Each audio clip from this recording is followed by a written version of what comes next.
Guys, today in this video gonna to show you how to change search engine usage in the address bar in Google Chrome. So guys, if you want to change search engine usage in the address bar in Google Chrome, so very easy. Firstly open three dots, after click on settings.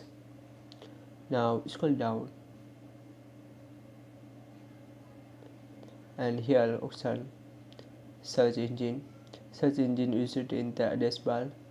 So click this drop box if you want to change Yahoo, that is.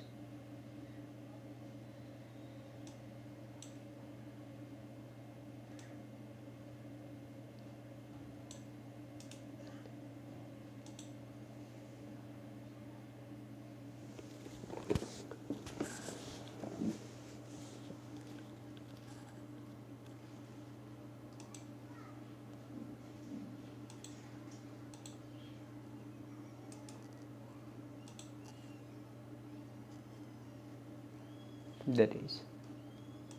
So guys, this is very simple and easy method if you want to change search engine usage in the address bar in Google Chrome. Thank you for watching this video. Please subscribe my channel for latest update.